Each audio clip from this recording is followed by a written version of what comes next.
E aí galera, paz do Senhor, como é que vocês estão? Espero que todos estejam bem, espero que todos estejam saudáveis, gozando de boa saúde, lendo a Bíblia, edificando no poder do Espírito Santo e se preparando para os dias que estão por vir aí. Mais uma vez o nosso governador manteve o presidente prudente na faixa laranja, infelizmente, mas nós não dependemos de ninguém, né? Dependemos somente de Deus. Então por isso nós precisamos nos fortalecer para poder suportar os dias maus que virão pela frente e que não é fácil, né? Essa pandemia está judiando da gente, a verdade é essa, né? Vamos lá na nossa devocional, livro de Jeremias, a partir do capítulo 43, e aqui ficou aquela história, né?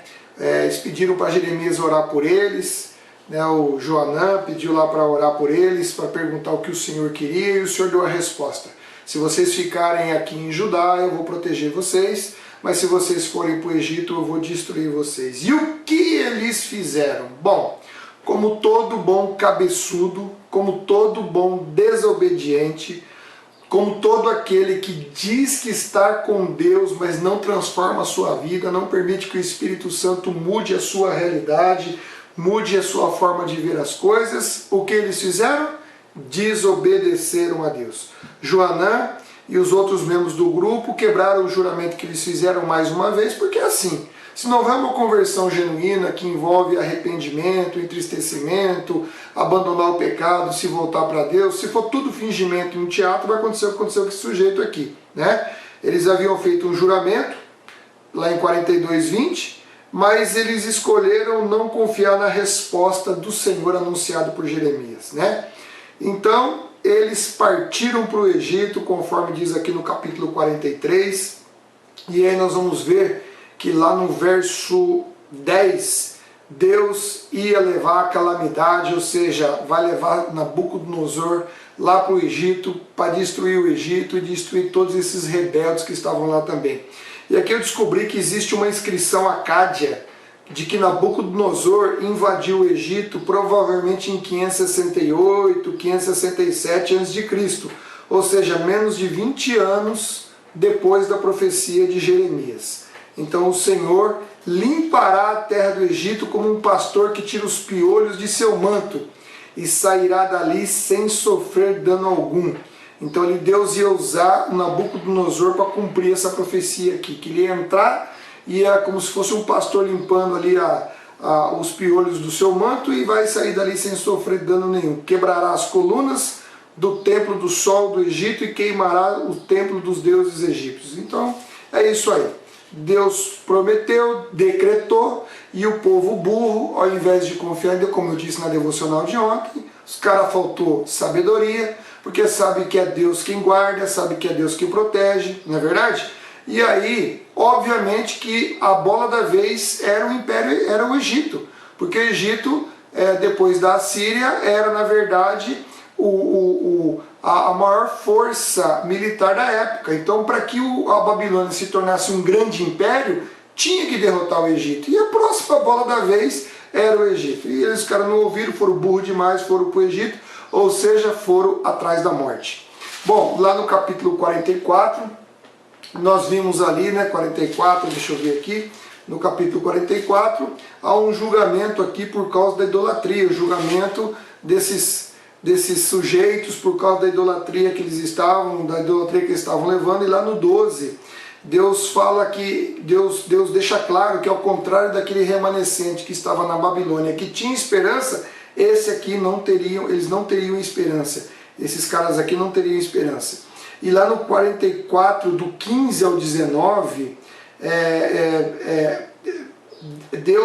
Deus um pouco antes dá uma mensagem de julgamento para eles, que ele fala assim: estou decidido a destruir vocês, tomarei o remanescente de Judá, aqueles que temiam, aqueles que teimaram em vir para o Egito e morar aqui, e os consumirei. E aí o que os caras fazem?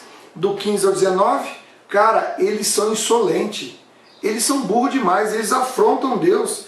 Eles não aceitaram a advertência que Jeremias estava dando, e aí a máscara caiu realmente. Tiraram a máscara de lado e botaram o pé na jaca e falaram o seguinte: ó, nós vamos viver do jeito que a gente quer.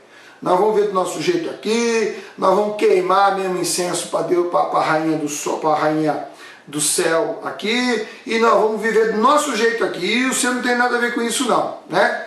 E aqui ó, e eles falam mesmo, eles falam descaradamente que iam fazer, que iam viver do jeito deles, que não iam dar peteca nenhuma para a mensagem que Jeremias estava falando para eles. Uma zombaria, uma verdadeira zombaria. E aqui você percebe que a rainha do céu, se você não sabe, eu fiz aqui vou te explicar. Essa rainha do céu aqui, ela era uma divindade pagã muito conhecida no Oriente, naquela época.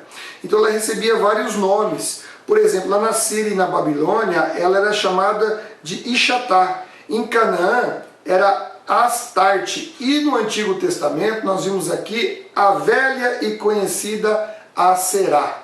Velha e conhecida Aserá dos Moabitas, né? E Aserá era o quê? Era a mulher do Baal, né? A mulher do Baal. Então, o Manassés foi o infeliz do rei que oficializou o culto a Aserá, né? Só que depois o Josias, quando assumiu, ele proibiu. E aí essa deusa, ela era associada ao planeta Vênus e obviamente a reprodução de plantas e reprodução de animais.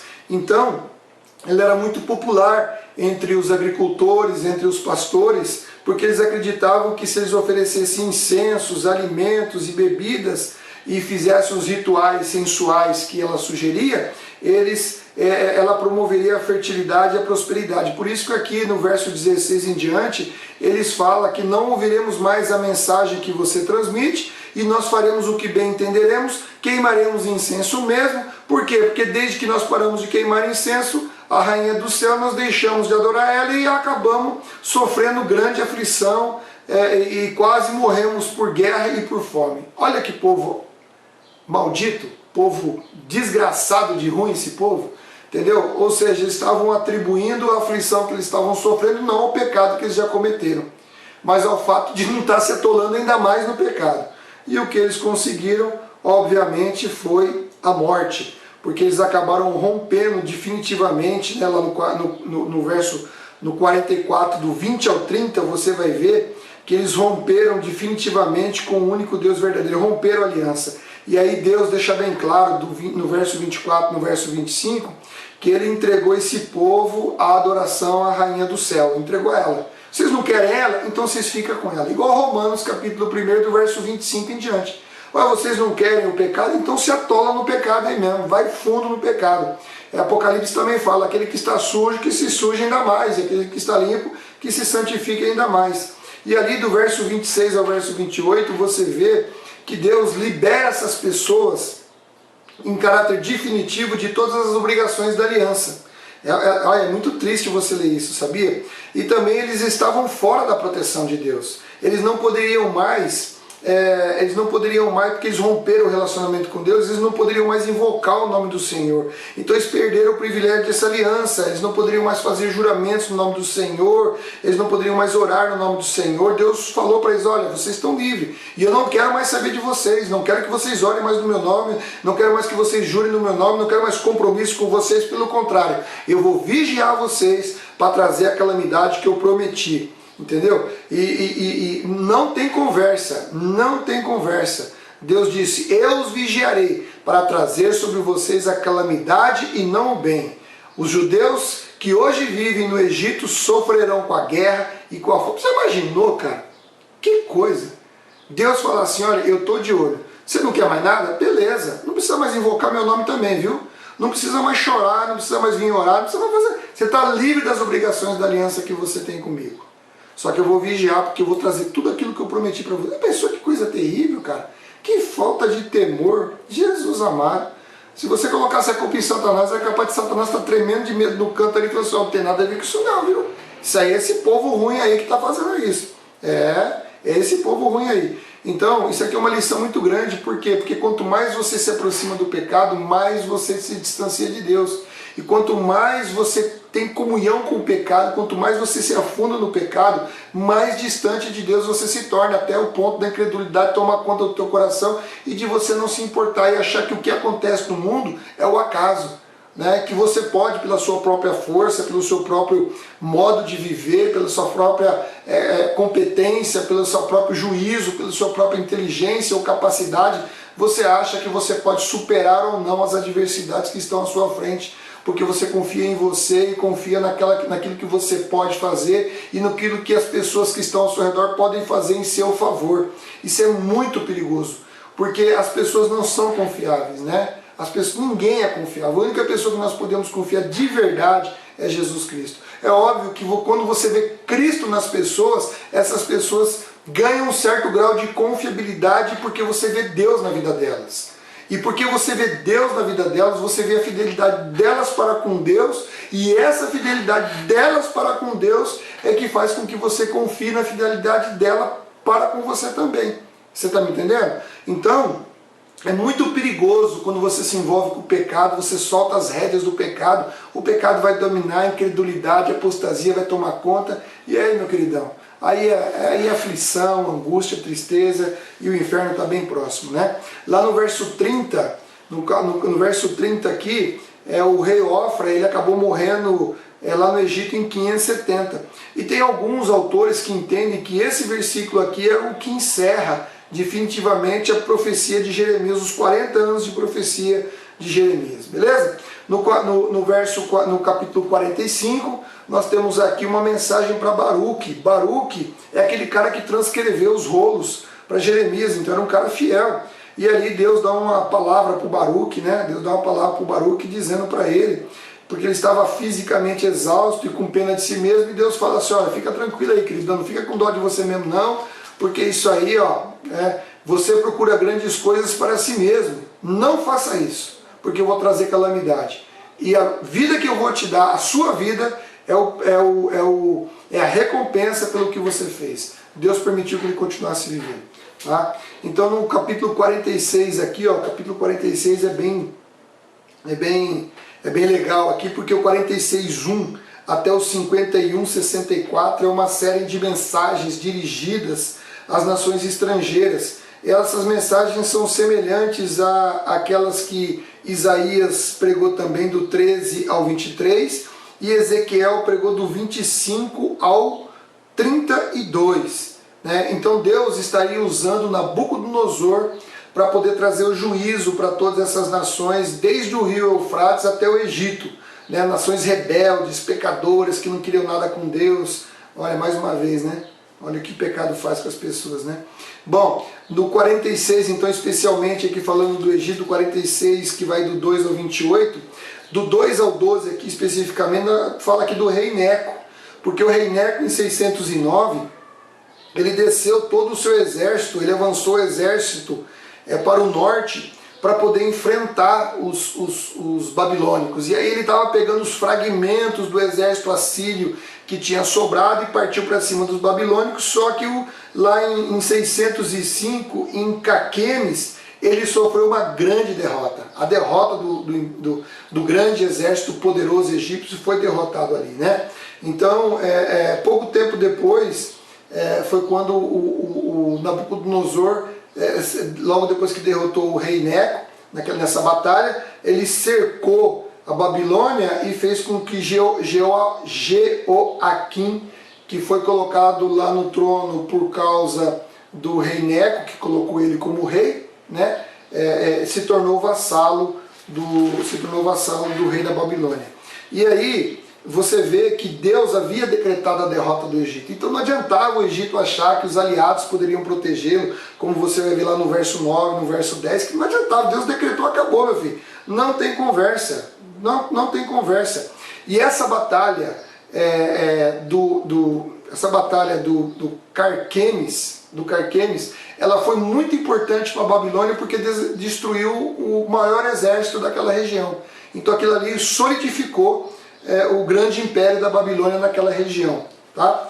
E no verso 19 fala da destruição de Mênfis, né? E Mênfis, essa destruição ocorreu em 568 e 567, quando Nabucodonosor invadiu o Egito e acabou com tudo que estava lá. Né? No capítulo 47 fala sobre os filisteus, é uma mensagem dirigido às cidades filisteias do litoral norte do Mediterrâneo. E Deus decretou que essas cidades todas aqui iriam ser destruídas. E lá no verso 6, no verso 7, quando fala, ó espada do Senhor, é que Deus estava usando a Babilônia como sua espada. E aqui parece que é um clamor dos filisteus dizendo o seguinte, poxa vida, poupe a gente, né? Poupe a gente. É um clamor para cessar a hostilidade que estava acontecendo. Mas aí, fião, não tem jeito. Deus decretou, fião, vai acontecer. Né? Operando eu, quem me impedirá? Caindo nas minhas mãos, quem o livrará? Não tem jeito. Se Deus decretou, se não tiver arrependimento verdadeiro mesmo, fião, o cancão vai piar, né? A cobra vai fumar e o pau vai quebrar, não tem conversa mesmo não, sem arrependimento não tem perdão de Deus não, tá bom? É uma lição, ó, nós estamos vendo aqui muitas destruições por conta do pecado. O pecado só causa isso, cara, só causa morte, destruição, juízo, consequência. O diabo veio para matar, roubar e destruir. Jesus disse isso e as pessoas não se conscientizam, continuam insistindo, sabe? Depois aqui no capítulo 48 vem Moabe, aqui Moabe é a bola da vez aqui também, nessa profecia, e a Moabe, você sabe, é um dos descendentes de Ló, né, sobrinho de Abraão, e naquela época os moabitas, eles se sentiam seguros, eles estavam relativamente fora do alcance militar dos babilônicos, então eles achavam que eles estavam seguros ali, eles não precisavam se preocupar, mas por causa da arrogância, da crueldade, da ganância, desses caras, práticas religiosas, sabe, sensuais, absurdas, Deus decretou também que Moabe iria ser vítima do seu juízo, né? Deus iria até Moabe. E você vai ver aqui no verso 11, no verso 12, que Deus usa uma referência aqui do vinho, né? Aqui do vinho deixado em repouso. E Moabe tinha muitos vinhedos. E depois que eles amassavam o vinho, eles armazenavam e colocavam o vinho para descansar em tonéis de argila, para que ele ficasse aromático e ficasse suave. Olha só a tecnologia dos caras, né? Produtor de vinho.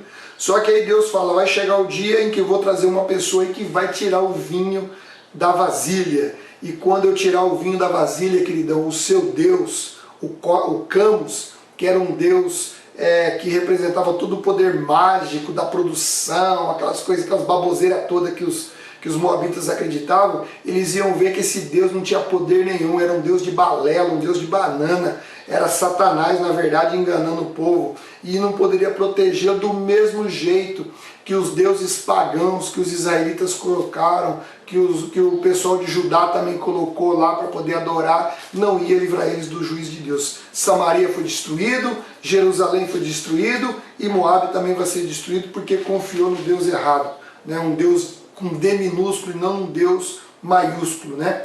E aí você percebe aqui que Deus faz um retrato bem legal no verso 26 e no 27, você vai perceber quando você lê isso aqui, que o ódio que eles tinham pelos israelitas, na verdade, era um ódio que eles tinham pelo próprio Senhor. Pelo próprio Senhor, isso é muito triste.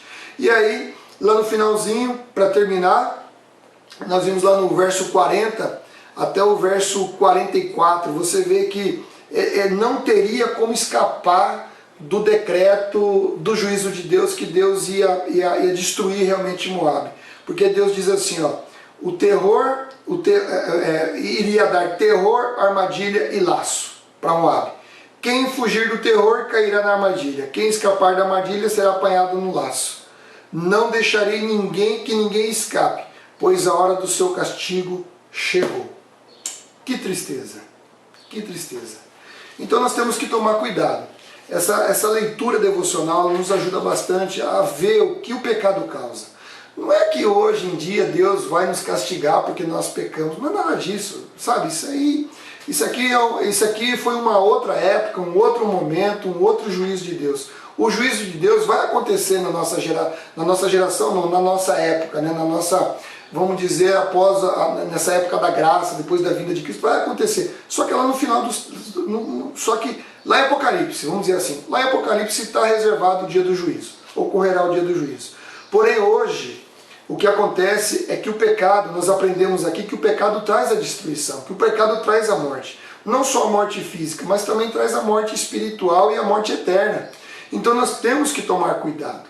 Nós temos que nos afastar do pecado. Esses textos nos mostram que o pecado só traz desgraça, que o diabo veio realmente para matar, roubar e destruir, e que Deus representa tudo aquilo que é bom e tudo aquilo que é bem. E a desobediência a Deus representa tudo aquilo que é mal, tudo aquilo que vem de Satanás, tudo aquilo que vem da rebelião, que vem do pecado. Então esses textos nos indicam que nós devemos nos voltar para Deus. Não podemos ter a dureza destes povos, não podemos ter a dureza destas pessoas que estão relatadas, que estão sob o juízo de Deus, porque elas só estão assim porque o coração está duro, não conseguem enxergar. A palavra vem e elas não ouvem. E nós temos que ser o contrário. A palavra vem, ela tem que ser agasalhada no nosso coração para gerar o arrependimento. Então o que eu peço para você, que essas devocionais estimulem a você a olhar para Deus como um Deus de grande graça e de misericórdia, para que você veja a sua palavra como palavra de vida e não como palavra de morte. Tá? Se você olhar para isso aqui, vendo a vida que Deus deu para esse povo, e a ingratidão e a forma como eles se rebelaram, a nossa ingratidão e a nossa rebelião também vai refletir lá no grande dia do Senhor. Né? Porque aqueles que morreram em Cristo obedientes e fiéis terão parte na primeira ressurreição para governar com Cristo, e aqueles que desobedeceram terão parte na segunda ressurreição, que é o fim, que vai ser julgado pelas obras, e pelas obras ninguém será salvo, porque não creram na graça de Deus. Pela graça sois salvos mediante a fé, isso não vem de vós, é dom de Deus. Amém? Então que essas palavras estimulem você a saber que nós temos um Deus vitorioso e um Deus misericordioso, que está atento para salvar o seu povo, que está atento para resgatar o seu povo do sofrimento, aqueles que buscam a sua presença e são fiéis. Tá bom? Então que Deus abençoe sua vida, que essas palavras sirvam de ânimo para você, para que você saiba que nessa aflição, nessa angústia, nessa tribulação, Deus está usando essa circunstância para nos abastecer, para nos guiar, para nos fazer amadurecer na fé, para confiar nele e ficar firme na sua presença. Amém? Então Deus abençoe sua vida. Se você não é inscrito no canal, se inscreva, acione as notificações, curta aí, dá um like aí, curta. E não se esqueça, divulgue. Mande para o seu grupo de amigos, listas de contatos e abençoe as outras vidas para que elas sejam fortalecidas e entendam que a melhor coisa, mesmo no sofrimento, é permanecer na presença de Deus, porque Ele nos abraça, Ele nos acolhe e Ele nos protege. Amém? Deus abençoe sua vida em nome de Jesus. E até a próxima. Tchau!